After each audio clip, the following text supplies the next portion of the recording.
In the meantime, if you, I have few concerns which I would like to share. So you'd like to ask a question?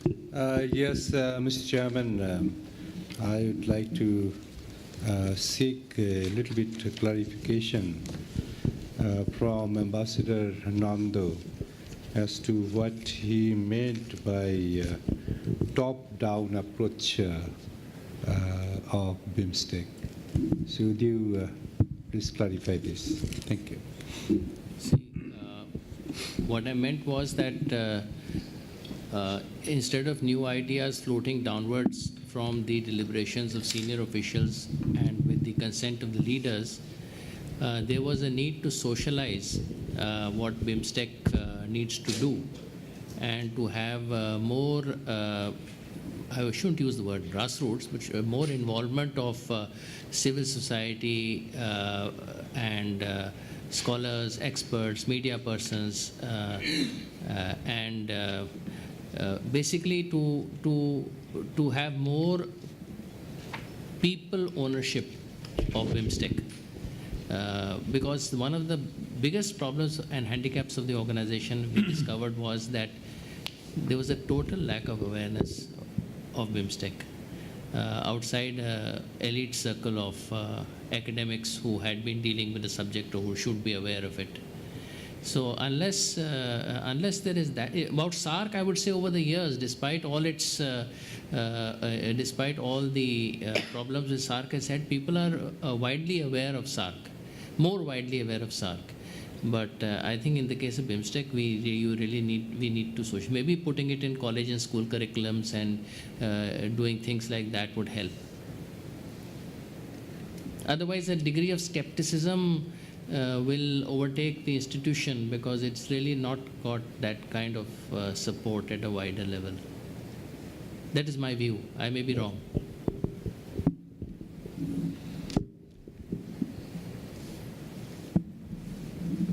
I think you must be satisfied with the answer. Any other question? Yeah, please.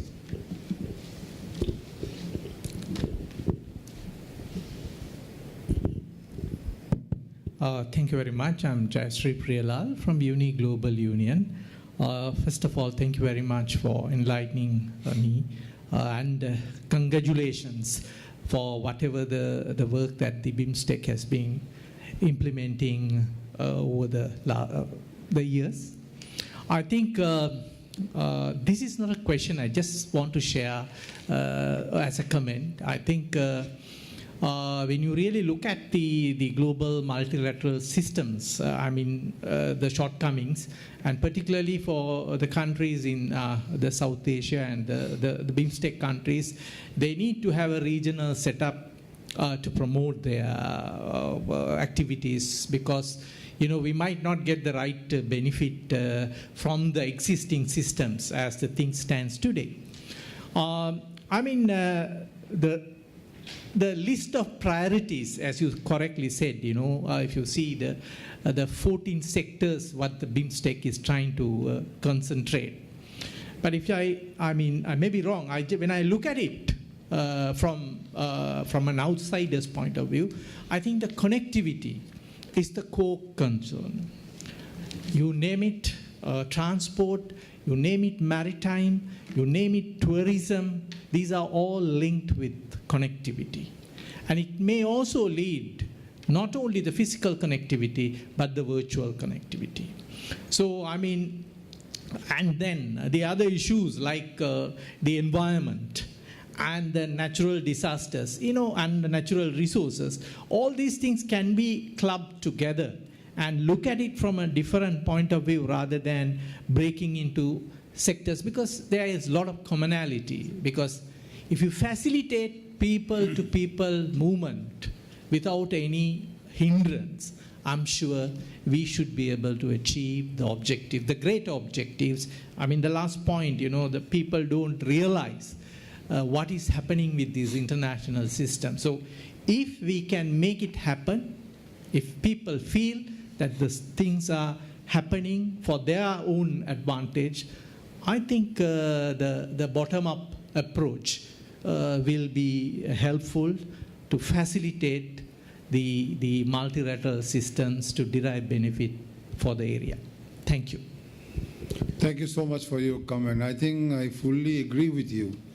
Yeah, because whether you call it grid connectivity, whether you call energy cooperation, whether you call people-to-people contact, whether you call transport connectivity, all merges, maritime, blue economy, everything, all converges into one single point is the connectivity. And most important connectivity is the personal connectivity. Unless the leaders of this, of any organization, they have their connectivity within themselves, is likely to get slower, if not functional. I think from that perspective, we have much to work, much to do. And with this, I would like to, yeah, I'm asking. With that, I will go to the next question. The lady from the, please. Hello, my name is Ronnie Mullen. I'm a visiting scholar here at ISAS. My question is for everyone on the panel, but particularly for Ambassador Nanda. As mentioned, clearly the challenge before BIMSTEC is to deliver efficient and effective inter-regional connectivity projects.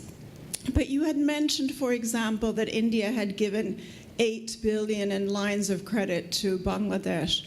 Actually, out of those 8 billion that have been committed over the last 6-7 years, to date, less than $1 billion has been spent. Bangladesh is reluctant to even sign on to the latest 4 billion that have been committed due to really inability of India to deliver in an effective and time-efficient manner. As the large country in the grouping, I think it's particularly important that India sets a role model, and it's frankly, whether we talk about, one knows what needs to be done, whether it's Myanmar, where, India 6 years ago promised a project, India is still working on it. China's connectivity is already working within a couple of years of their promise. So from an Indian perspective, what is India going to do to start delivering more effectively and more efficiently, in particular, on the promised connectivity projects?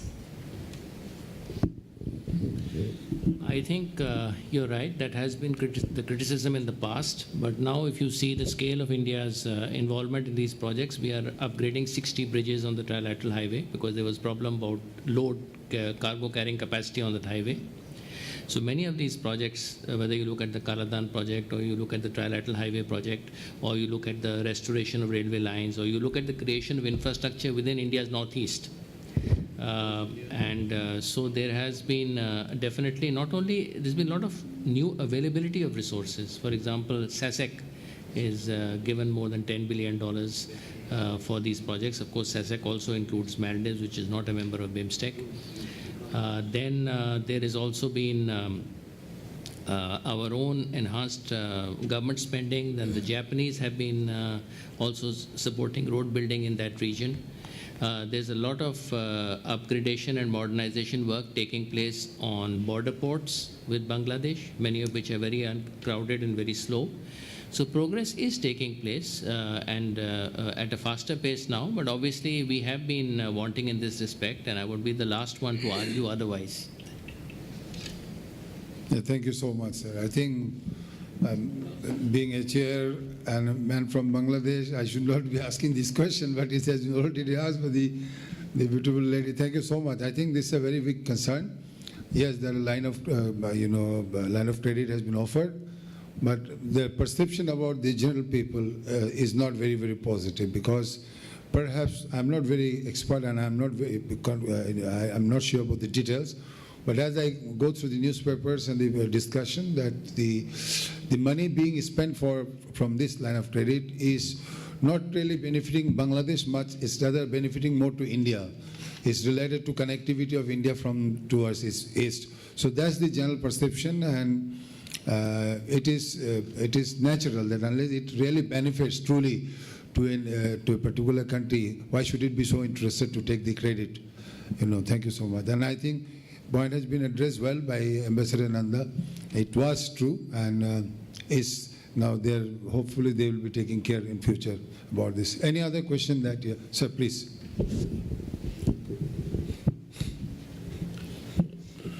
My question is to Ambassador Nanda.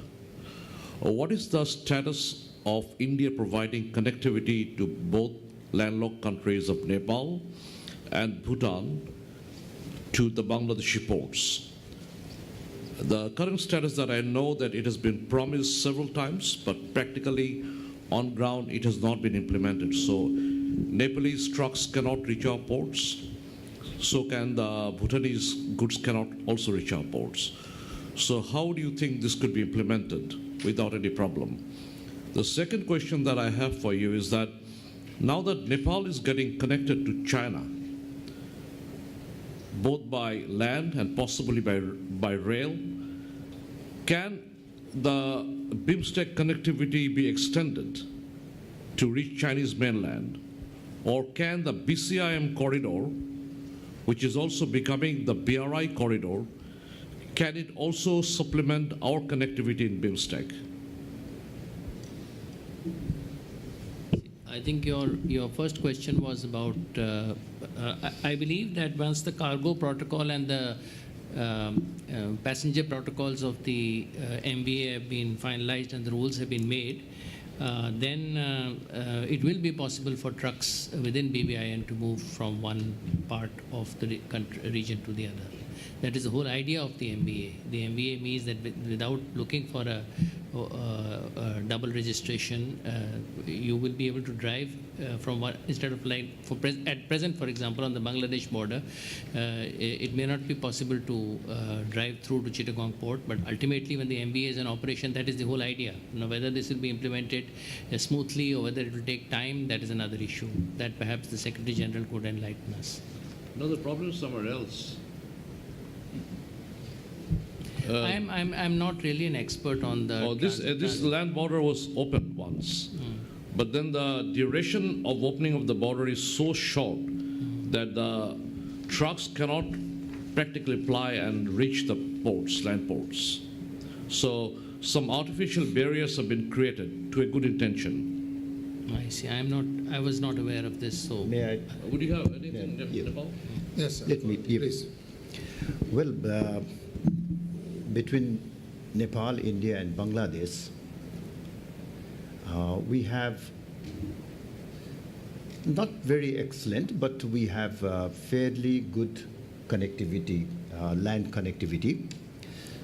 As a matter of fact, in 1997, when I was foreign minister, I had the honor of opening this particular access from Nepal to Bangladesh. We have to, there are just 12 kilometers in between Bangladesh and Nepal. And India was kind enough. As a matter of fact, that is considered to be a very sensitive security, from security point of view, a sensitive area for India. Prime Minister I.K. Gujral, when he visited Nepal, there were requests from Nepal from many years, but it was in 1997 when Prime Minister Gujral visited Nepal, he promptly agreed to provide that access route to Bangladesh. So I went to the Nepal-India border and opened it along with some Indian minister. But unfortunately, that has not come into a full-fledged operation because of the security sensitivity on the Indian side. And also, at that time, I'm not very sure about the present condition, but at that time, and for many years then, there were some, the roads were not so good on the Bangladesh side. The bridges were also not constructed at that time, but I understand that now the bridge has been constructed. But still, we have not been able to take advantage of that very crucial, which gives Nepal easy access to an alternative seaport in Chittagong seaport. The main hurdles at the present moment, what I see is on Nepal's side, it is the lack of awareness and initiative on the part of private sector, because that's a completely new route and they are not used to it. Most of the cargo used to come from Calcutta to Nepal. So that's a new sort of opening. So Nepalese private sector have not been able to accommodate, adjust with the new facility. On the Indian side, still there are security sensitivity. At that time also, when it was open, it was agreed that only the vehicle in a convoy escorted by the Indian security can pass through that 12 kilometers stretch. But later, I think there has been some relaxation on that side, but still it's a sensitive part. But on the Bangladesh side, the lack of proper infrastructure is the main reason for the full utilization of this access or the connectivity that we have at the present moment. On the Bangladesh side, the infrastructure is all complete. Yeah, it's really absolutely, absolutely. Yeah, International grade roads now. Yeah, okay. Very high quality road. High quality roads. It's a very high quality road. Yeah, you are right that when perhaps you're talking about the time when you have inaugurated, sir, the roads, I'm not sure roads may not be of that standard, but now that the roads are very high quality standard road because it's connected to the Asian highway, highway link. So the standard of the roads are of the Asian highway. But there are other problems also still we have for which we could not really implement. I still don't know why a Bangladeshi truck cannot go to, Nepal and a Nepalese truck cannot go to Bangladesh. There are reasons, just for the sake of argument. Like I was having a meeting in Delhi, so there was a question about connectivity. I said, first you give the connectivity which is already existing. Like for example, Bhutan, India has a grid connectivity, and Bangladesh, India also has a grid connectivity. Bhutan exports electricity almost at the tune of 8,000 megawatt to India, and Bangladesh is importing 500 megawatt from that side, 100 megawatt from Tripura. So from that side, 500 megawatt. So Bangladesh is buying electricity from India. India is buying electricity from Bhutan, but Bangladesh cannot buy electricity from Bhutan directly, although there is a energy grid connectivity. We're talking about BIMSTEC energy grid connectivity. But what India wants that no, Bangladesh should buy it from India and India should buy it from, bilateral. It cannot be direct. So unless you do not really open your door, you have an existing facility which can be utilized with the two of your neighbor.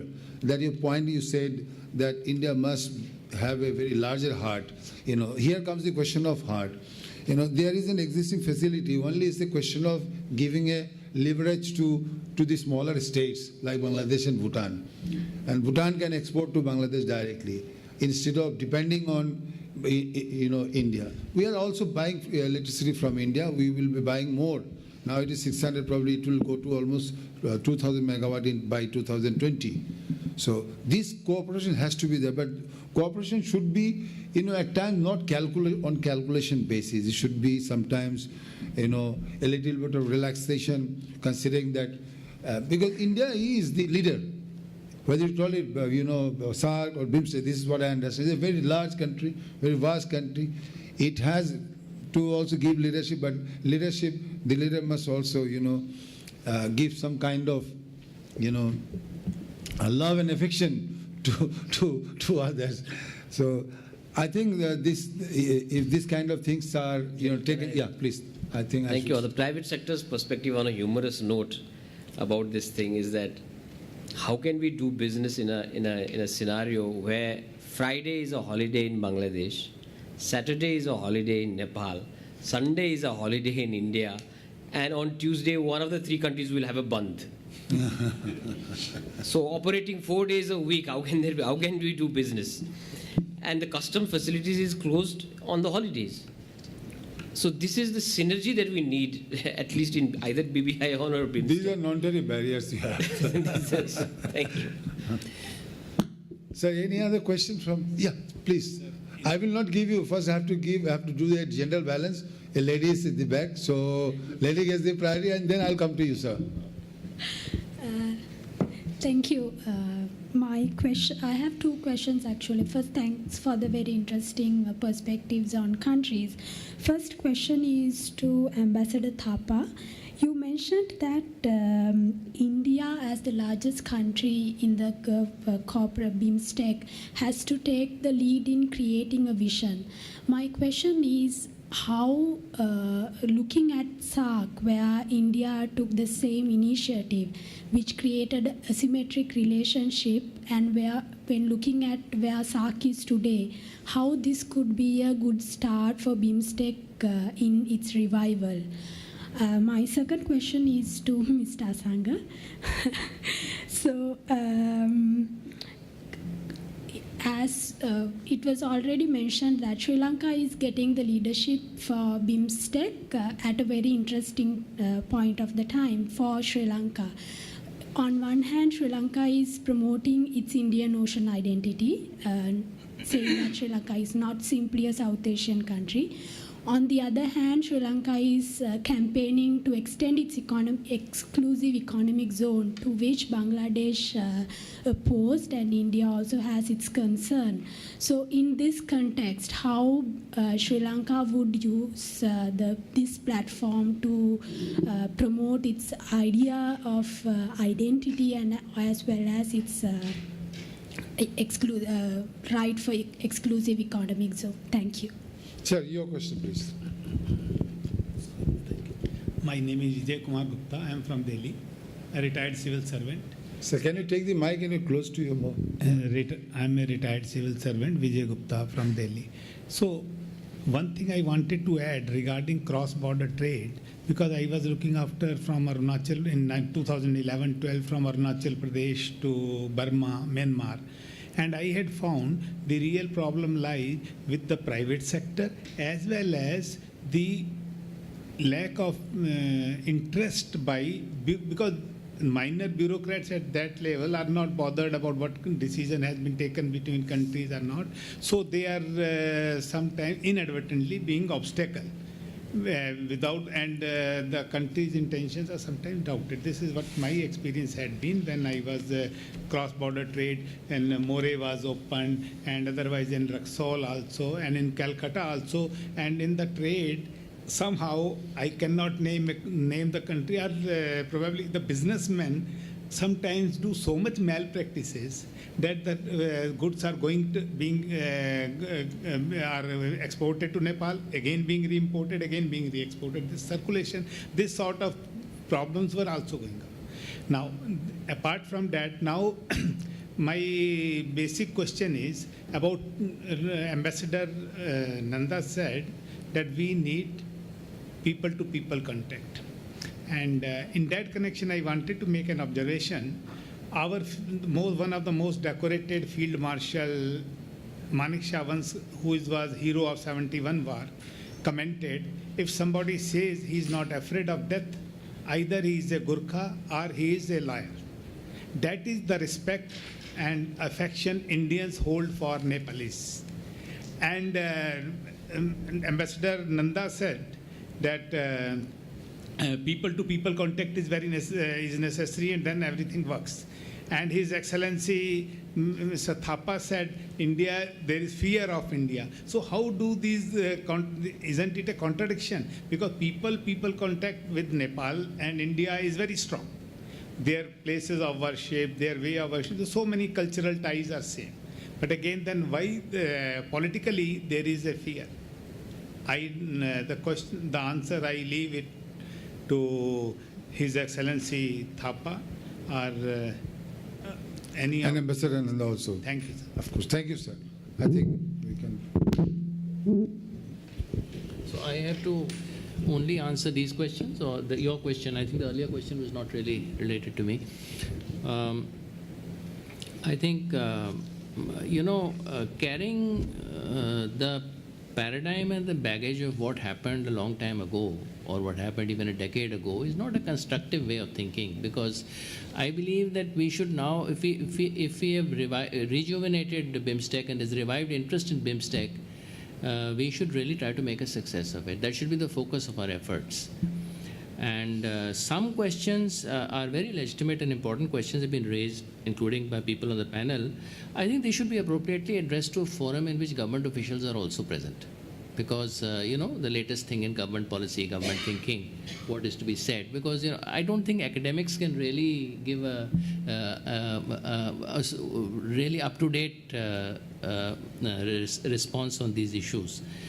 I feel that we can argue various things about South Asia. It's very common for neighboring countries to have some problems. In ASEAN also, there are petty disputes between neighboring countries. I remember when I was ambassador in Indonesia.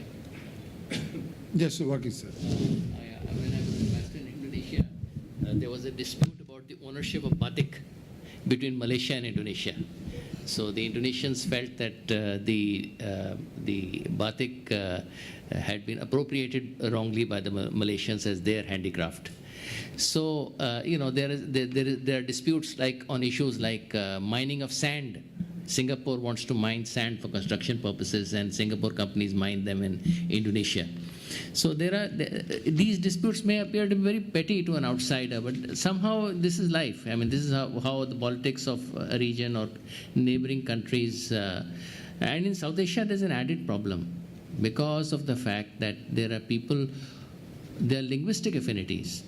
There's the state of West Bengal speaking Bengali, and there is Bangladesh, there is people speaking Nepali, Nepali speaking people in India, Indian citizens, some of them. Then, so the linguistic affinities, there are cultural affinities across the border. That creates problems of identity consciousness. So it complicates sometimes very simple issues. And I think we have now entered a new phase, and we should really focus on making this a success and not waste more time.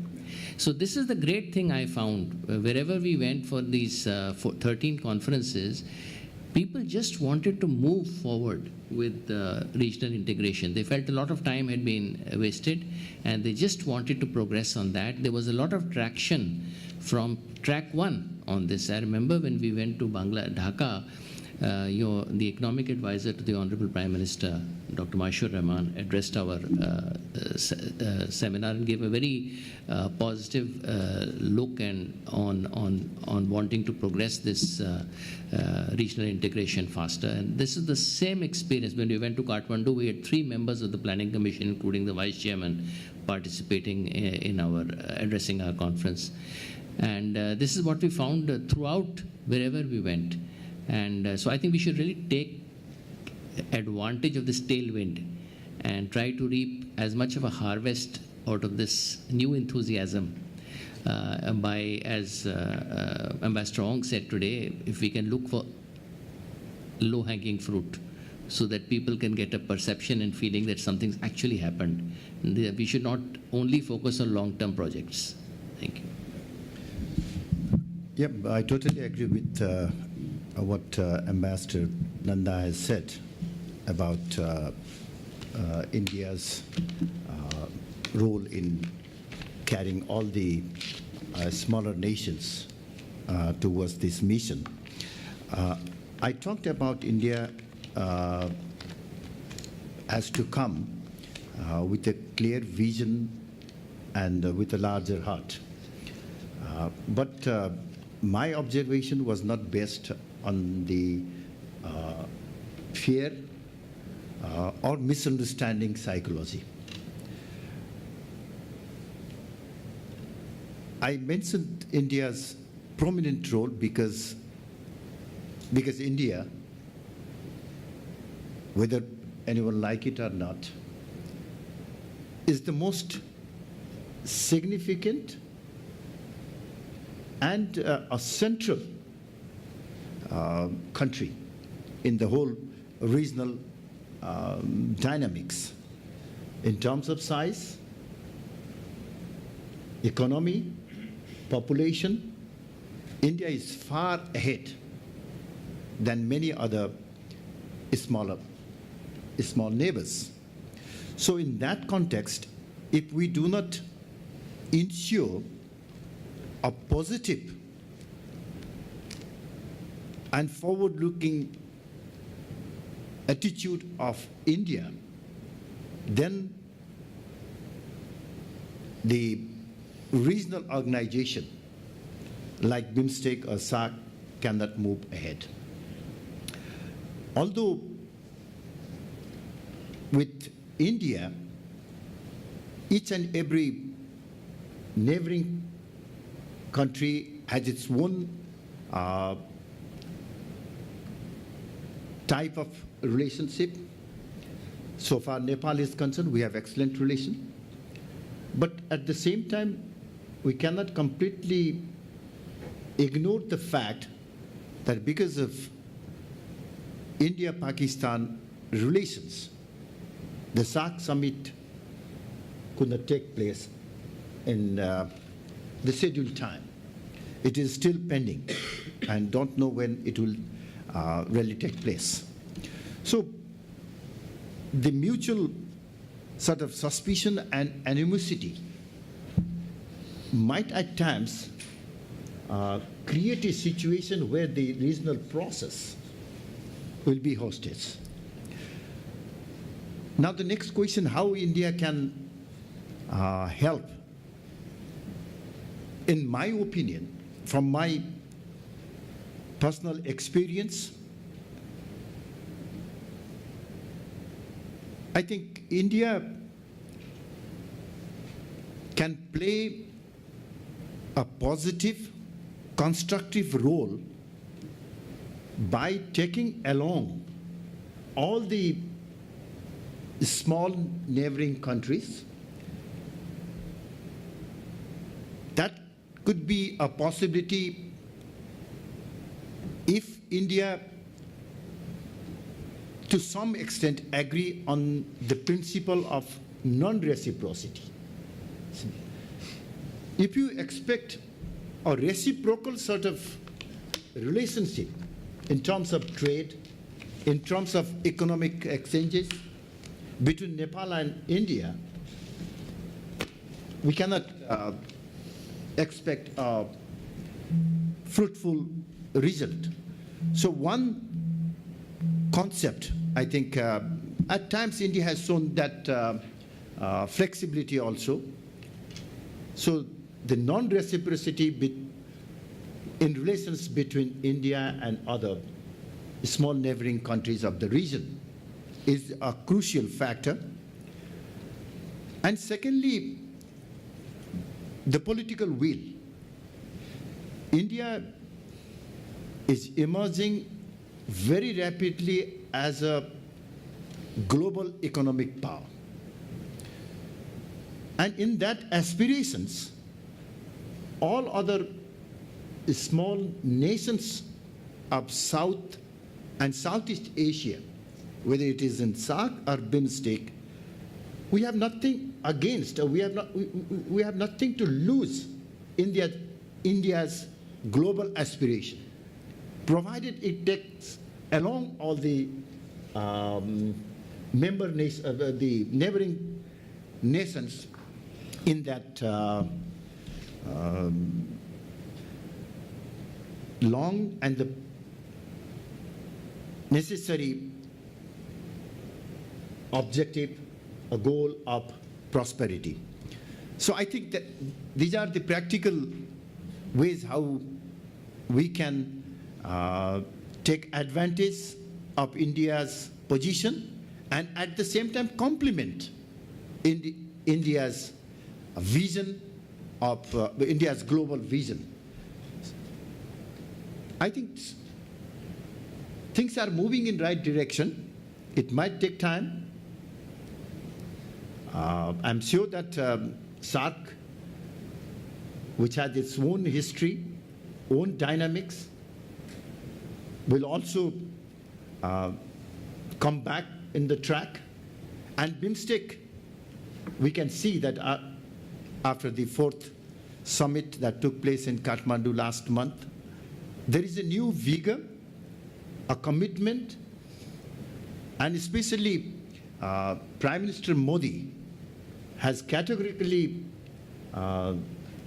expressed his firm commitment in making this regional organization a success. So I think we have to be optimistic, and with this note, I think I covered some of the.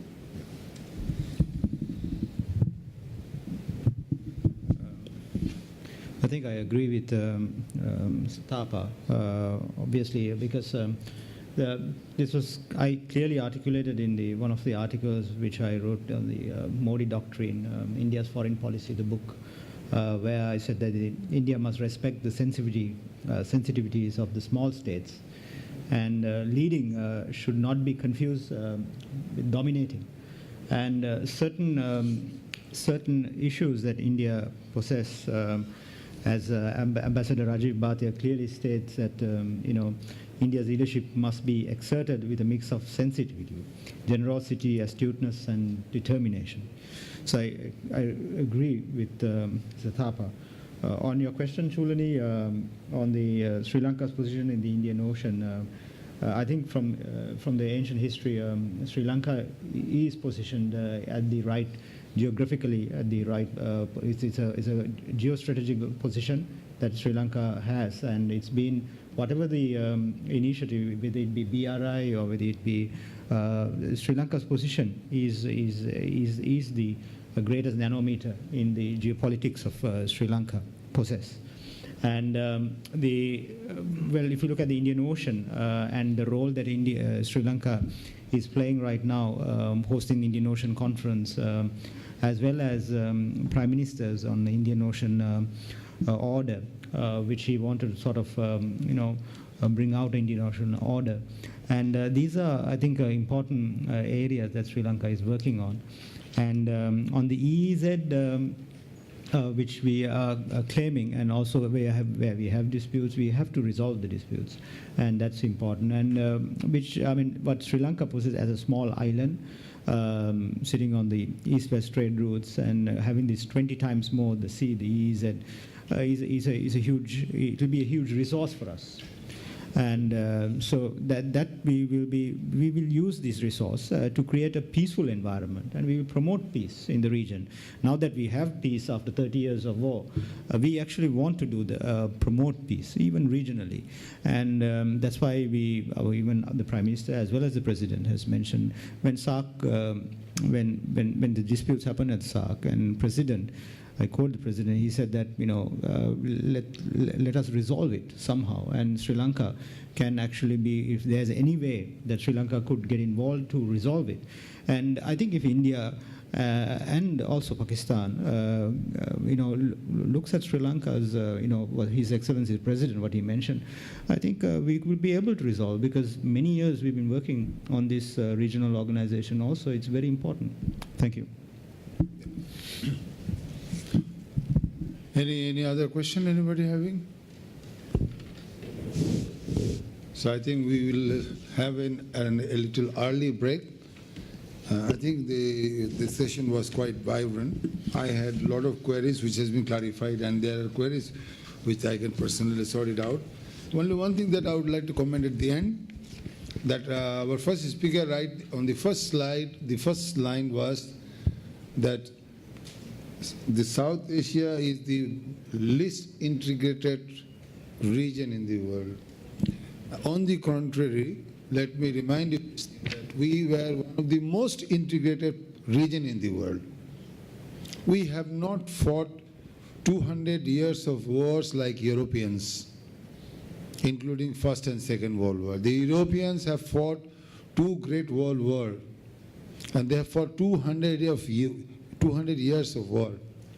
But now you see the two enemies of each other, the Germany and France. Of course, France is missing here. They are the leader of the European Union now. And they have almost borderless Europe. Whereas we had no border, and we haven't fought 200 years of war. But today, unfortunately, we see we are the least integrated. I feel very sorry to say even this thing, least integrated region in the world. 2000 years before also we had even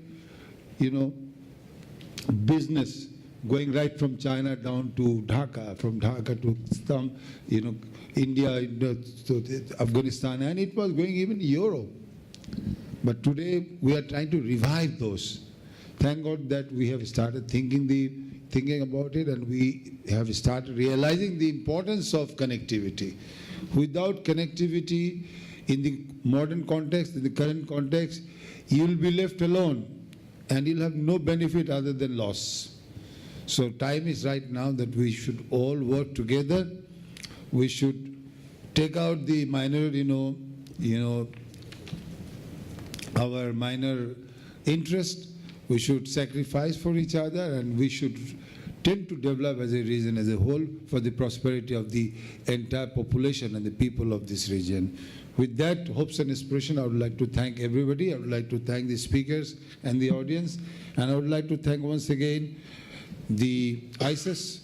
I would like to thank Conrad Area System. I would like to thank our big boss, Dr. Pandey, the coordinator of our COSATT, and everybody. May I request all of you to give a big hand for the 3 darling speakers.